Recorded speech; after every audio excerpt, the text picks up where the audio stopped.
मुंबईतल्या चुरशीच्या लढतींपैकी एक असलेली लढत म्हणजे दक्षिण मध्य मधली लढत। आशियातील सर्वाधिक मोठी झोपडपट्टी असलेली धारावी याच मतदारसंघात आणि उच्च विद्या विभूषित आर्थिकदृष्ट्या संपन्न असे माहीम माटुंगाही याच मतदारसंघात।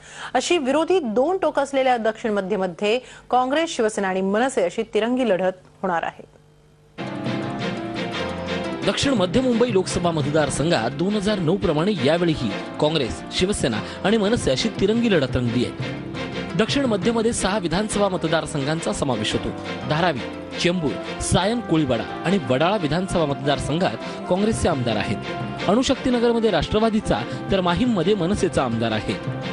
विधानसभा निवडणुकीत शिवसेना भाजपचा इथून एकही आमदार निवडून आला नसला तरी महापालिका निवडणुकीत मात्र शिवसेना भाजपनं आपली पकड मजबूत करत अधिक चांगली कामगिरी केली आहे। काँग्रेसचे एकनाथ गायकवाड इथून विजयाची हॅट्रिक करण्यासाठी उत्सुक आहेत, परंतु यावेळी त्यांच्या कामावर लोक नाराज असल्याचं दिसून येत आहे। तसंच काँग्रेस विरोधी लाटेचा फटकाही त्यांना बसू शकतो। धारावी पुनर्विकास प्रकल्प मार्गी लावण्यात त्यांना अपयश आलंय, त्यामुळे धारावीकर नाराज झालेत। या गोष्टी असल्या तरी मागील वेळेप्रमाणे शिवसेना मनसेतील लढाई आपल्या पथ्यावर पडेल असा विश्वास एकनाथ गायकवाडांना आहे।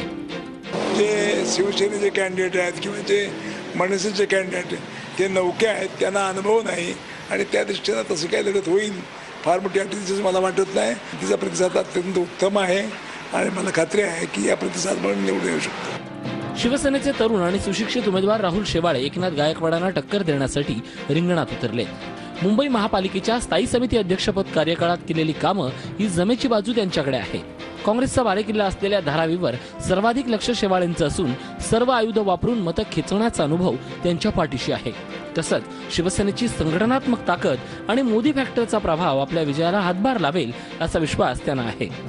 संपूर्ण देशभरात जशी काँग्रेसच्या विरोधात लाट आहे तशी ह्या मतदारसंघात आहे आणि विद्यमान खासदार यांच्याबद्दल पण नाराजगी आहे। त्यामुळे लोकांना एक महायुतीच्या माध्यमातून एक विश्वास निर्माण झालेला आहे। शिवसेना प्रमुखांचा विचारांवर प्रेम करणारे आणि त्यांचा सन्मान करणारे सगळे नागरिक आहे आणि तेच शक्तिस्थान आहे आणि त्या शक्तिस्थानाच्या आशीर्वादानेच मला निश्चित विजय मिळेल। मनसेचे आदित्य शिरोडकर यांनीही प्रचारात आघाडी घेतली असून गल्लीबोळात जाऊन मतदारांची संपर्क साधण्यावर त्यांचा भर आहे। मनसे विद्यार्थी संघटनेचे अध्यक्ष असलेले आदित्य शिरोडकरांची सारी भिस्त राज ठाकरेंच्या करिश्म्यावर अवलंबून आहे। दादर माहीम भागात शिवसेनेची ताकद असली तरी इतरत्र मात्र मनसे कमी पडताना दिसते।